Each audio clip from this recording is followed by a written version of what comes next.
Hi hello అందరికీ నమస్కారం. Welcome to our channel. నేను Aditya. AP Amaravati brand image క్రమంగా పెరుగుతుంది. ఇప్పుడు ఏపీలో భూముల రేట్లు ఏ విధంగా ఉన్నాయి, ఇప్పుడు ఒకళ్ళు ఇన్వెస్ట్మెంట్ పర్పస్ ఏపీలో మనం భూములు కొనొచ్చా లేదా, ఒకవేళ కొంటే ఎక్కడ కొంటే బాగుంటుంది, ఫ్యూచర్లో రేట్లు పెరిగే ఛాన్సెస్ ఏమైనా ఉందా, లేకపోతే ఇంకా కొంతకాలం వెయిట్ చేసి కొంటే బాగుంటుందా, ఇలాంటి ఎన్నో అంశాల గురించి తెలుసుకునే ప్రయత్నం చేద్దాం.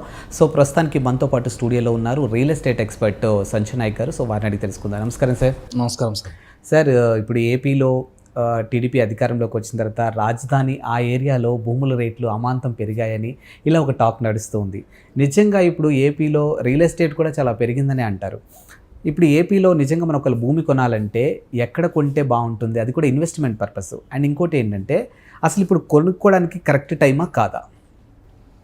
సో ఏపీ అనేది ఇంతకుముందు ఏంటంటే చాలామందికి ఒక క్లారిటీ లేదు, క్యాపిటల్ సిటీ ఏదవుతుందని. మూడు రాజధానులు అనేసరికి చాలామంది ఇన్వెస్టర్స్ ఏం చేస్తారు, ఏపీలో ఇన్వెస్ట్మెంట్ చేయకుండా హైదరాబాద్ సరౌండింగ్లో ఎక్కువ ఇన్వెస్ట్మెంట్ చేస్తారు చాలామంది. సో అది క్లారిటీ లేదు, మూడు రాజధానులు అన్నారని చెప్పిన తర్వాత ఇప్పుడు నెక్స్ట్ గవర్నమెంట్ మారిపోయిన తర్వాత మళ్ళీ చంద్రబాబు నాయుడు గారు వచ్చిన తర్వాత ఏమైందంటే అందరికీ ఒక క్లారిటీ వచ్చిందంటే కన్ఫర్మ్ అయిపోయింది అమరావతి రాజధాని, దీంట్లో ఎలాంటి తిరుగు లేదు అని చెప్పేసి. అప్పుడు దాకా మార్కెట్లో చాలా తక్కువ ఉండే ప్రైజెస్ కూడా ధమ్మని పెరిగిపోయినాయి. రియల్ ఎస్టేట్కి ఉన్న బ్యూటీ అదే. నేను చాలాసార్లు గతంలో కూడా చెప్పిన, ఫ్రాక్ జంప్ అంటారు దీన్ని. సో ఎప్పుడైనా కానీ 2-3 సంవత్సరాలు 4-5 సంవత్సరాలు కూడా ఒక ఏరియాలో రేటు పెద్దగా పెరగదు, కానీ ఆ తర్వాత దమ్మని ఒకటేసారి పెరిగిపోతుంది. దానికి గల రీజన్ ఏంటంటే అక్కడ వచ్చే అనౌన్స్మెంట్. అంటే గవర్నమెంట్ నుంచి ఏదైనా ఒక అనౌన్స్మెంట్ వచ్చిందంటే ఆటోమేటిక్గా surrounding land values, market value మీద, రియల్ ఎస్టేట్ మీద ఎఫెక్ట్ అనేది పడుతుంది ఖచ్చితంగా. సో ఇక్కడ ఇప్పుడు ఏమైంది అంటే ఏపీకి మళ్ళీ టీడీపీ వచ్చిన తర్వాత ఈయన విజనరీ లీడర్, సో ఈయన తలుచుకుంటే చేయగలుగుతారు, ఈయనకు ఆ పొటెన్షియల్ ఉంది అని చెప్పేసి గవర్నమెంట్ కూడా ఏంటంటే ఇప్పుడు కూటమి రావడం వల్ల ఏమైంది, మేజర్గా సీట్లు వీళ్ళకే ఇచ్చారు. ఎందుకంటే ఒక గవర్నమెంట్ స్టేబుల్గా ఉన్నప్పుడే 10 సంవత్సరాలు ఎప్పుడైతే ఉంటుందో అప్పుడు మాత్రమే విపరీతమైన డెవలప్మెంట్ మనం చూడొచ్చు. ఇలా మన హైదరాబాద్ తీసుకుంటే ఇంతగానో ఎందుకు డెవలప్మెంట్ అయింది, కేసీఆర్ అనే ఒక వ్యక్తి 10 సంవత్సరాలు ఉన్నాడు కాబట్టి. ఎందుకంటే 10 సంవత్సరాలు వాళ్ళ దగ్గర టైం ఉంది. ఈ 10 సంవత్సరాల్లో ఎక్కువ డెవలప్మెంట్ చేయడానికి, ఏదైనా నిర్ణయాలు తీసుకోవడానికి ఛాన్సెస్ ఎక్కువ ఉంటాయి.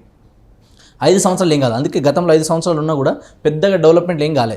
ఇప్పుడు ఏమైంది, మళ్ళీ గవర్నమెంట్ వచ్చిన తర్వాత నెక్స్ట్ గవర్నమెంట్ కూడా మళ్ళీ ఒక 10 సంవత్సరాలు ఒకటే గవర్నమెంట్ స్టాండర్డ్గా ఉండగలిగితే ఏపీ మొత్తం దిశ మారిపోతుంది. పర్టికులర్లీ అమరావతి ఏరియా నేను చెప్పేది, అమరావతి సరౌండింగ్ ఒక 30 నుంచి 50 కిలోమీటర్ రేడియస్ వరకు అద్భుతమైన రేట్లు పెరుగుతాయి. ఎందుకంటే అమరావతికి ఇప్పుడు ఏమైంది, మళ్ళీ కన్ఫర్మేషన్ రాజధాని కన్ఫర్మ్ అయింది.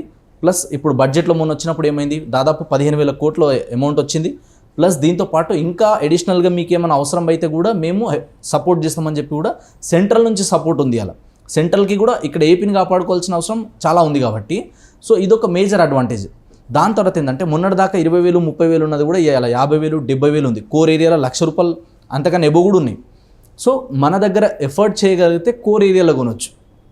ఎఫర్ట్ చేయలేమన్నప్పుడు ఏం చేయాలంటే, మళ్ళీ చెప్తున్నాను నేను, ఒక ఇంపార్టెంట్ పాయింట్ ఏంటంటే రాజధానికి, ఒక మెట్రోపాలిటన్ సిటీకి 100 కిలోమీటర్ రేడియస్ ఎప్పటికైనా రేట్లు పెరుగుతాయి.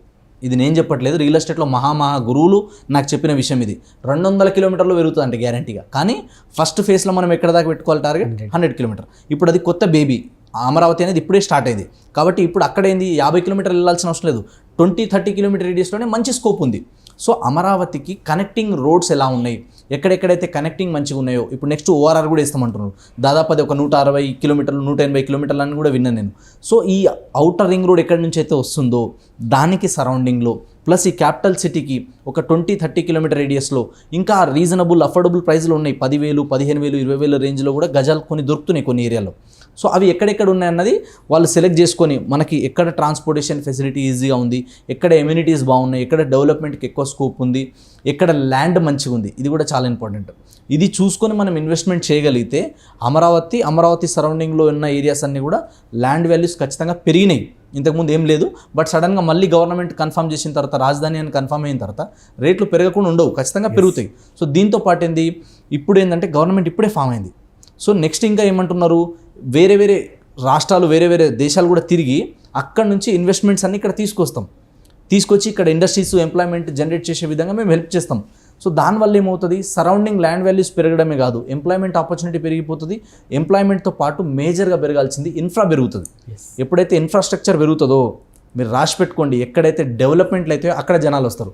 కానీ చాలామంది ఏమనుకుంటారంటే జనాలు ఎప్పుడైతే వస్తారో అప్పుడు బాగా డెవలప్ అవుతుంది అనుకుంటారు. కాదు, డెవలప్మెంట్ మీరు చేస్తే జనాలు ఆటోమేటిక్ వచ్చేస్తారు. సో ఇది బిల్డర్లకి డెవలపర్లకి చాలా బాగా తెలుసు. అందుకే వాళ్ళు ఏం చేస్తారంటే ముందు చూపుతోనే తక్కువలో ఉన్నప్పుడే వాళ్ళు మొత్తం ల్యాండ్ ఆక్యుపై చేసుకొని వాళ్ళు ల్యాండ్ ప్రొక్యూర్ చేసుకున్న తర్వాత వాటిని మెల్లిమెల్లిగా డెవలప్మెంట్ చేస్తారు. ఇలా అమరావతి చుట్టుపక్కల తీసుకోండి, విపరీతమైన గ్రోత్, సేల్స్ బాగా జరుగుతున్నాయని కూడా మాకు తెలిసిన బిల్డర్లు అసోసియేషన్ వాళ్ళు చెప్పారు. సో అమరావతియే కాదు, అమరావతి నుంచి 30 కిలోమీటర్ రేడియస్, దీంతో పాటు నెక్స్ట్ అమరావతి లాగా పొటెన్షియల్ ఎక్కడెక్కడ ఉంది అలాంటి ఏరియాస్. ఇప్పుడు లైక్ మనకు వైజాగ్ ఉంది, వైజాగ్లో మంచి పొటెన్షియల్ ఉన్న ఏరియా, కొన్ని నెల్లూరు ఉన్నాయి, తర్వాత వచ్చేసి కొన్ని తిరుపతి లాంటి ఏరియాస్ ఉన్నాయి. ఎక్కడైతే మనకి ఎంప్లాయ్మెంట్ స్కోప్ ఉందో, విజయవాడ ఉంది, గన్నవరం ఉంది, ఇట్లా ఈ ఏరియాస్ ఎక్కడెక్కడైతే ఉన్నాయో అలాంటి ఏరియాస్ అంటే ఎమర్జింగ్ ఏరియాస్, ఎక్కడైతే ఏది డెవలప్మెంట్ వచ్చినా రాకపోయినా ఈ ఏరియా ఖచ్చితంగా డెవలప్మెంట్ అవుతుందని ఉంటుంది కదా. అంటే ఎప్పుడు వస్తుంది అది, జనాలు ఎక్కువ రావడానికి పోవడానికి కనెక్టివిటీ రోడ్స్ కానీ, ట్రైన్ ఫెసిలిటీస్ కానీ, ఎయిర్పోర్ట్స్ కానీ వీటికి దగ్గరలో ఉంటే, ఒక 100 కిలోమీటర్ రేడియస్లో ఉంటే, లేదా రాజధాని, ఎందుకు రాజధాని అనేది మొత్తం రాష్ట్రాన్ని శాసిస్తుంది అక్కడ నుంచే, కాబట్టి ఆ రాజధానికి దగ్గరలో ఉన్నాయి. అలాంటివి ఎప్పుడైనా ఎక్కువ గ్రోత్ అవడానికి స్కోప్ ఉంటుంది.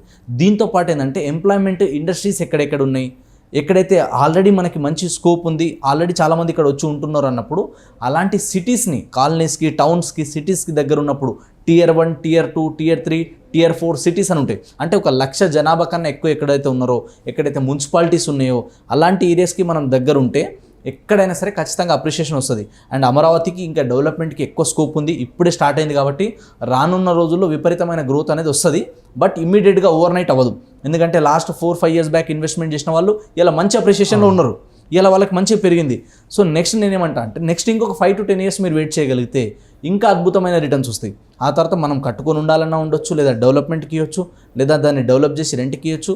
చాలా మల్టిపుల్ రకాల బెనిఫిట్స్ ఉంటుంది కస్టమర్లకి. కాబట్టి అమరావతి సరౌండింగ్ ఎక్కడ ఇన్వెస్ట్మెంట్ చేసినా ఇప్పుడు మీకు 20 నుంచి 30 కిలోమీటర్ రేడియస్లో తక్కువ బడ్జెట్లో వస్తున్నాయి, అక్కడ ఇన్వెస్ట్మెంట్ చేయండి. ఇన్వెస్ట్మెంట్ చేసి వెయిట్ చేయండి.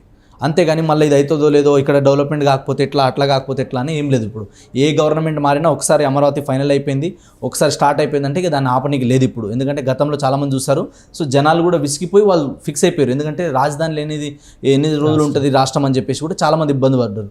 ఇప్పుడు క్లారిటీ వచ్చేసి ఇప్పుడు వర్క్ స్టార్ట్ అయింది, సెంట్రల్ గవర్నమెంట్ నుంచి ఫండ్ వచ్చినాయి కాబట్టి దీంట్లో ఎలాంటి మార్పులు ఉండవు. ఇంకా ఏ పార్టీ గెలిచినా కూడా రాజధాని అనేది సేఫ్. కాబట్టి రాజధాని నుంచి 30-40 కిలోమీటర్ రేడియస్లో మీ బడ్జెట్ ఎక్కడైతే సహకరిస్తుందో, కోట్లలో ఉంటే ఎకరాలలో కొనండి, లేదా కనీసం ఎకరాలలో కాకపోతే మనం గజాలలో అయినా కొని పెట్టుకోవాలి. అది కూడా కొనకుండా మనం చూస్తున్నాం అనుకోండి, అరే అప్పుడు మంచి టైం ఉండే, మా దగ్గర డబ్బు ఉండే, లేదా లోన్ ఆప్షన్స్ ఉండే, అయినా మేము కొనలేకపోయినాం, ఇవాళ అది కొనుక్కుని ఉంటే నేను కూడా కోటీశ్వరనే అవుతుండే అన్న ఫీలింగ్లో ఉండిపోతారు చాలామంది. కాబట్టి ఇప్పుడు మనం కొంచెం డేర్ చేసి ఇన్వెస్ట్మెంట్ చేయగలిగితే ఫ్యూచర్లో అద్భుతమైన రిటర్న్స్ వస్తాయి, దానికి ఎలాంటి డౌట్ లేదు. అమరావతి సరౌండింగ్ అయితే అద్భుతమైన రిటర్న్స్ పెరగడానికి స్కోప్ ఉంది.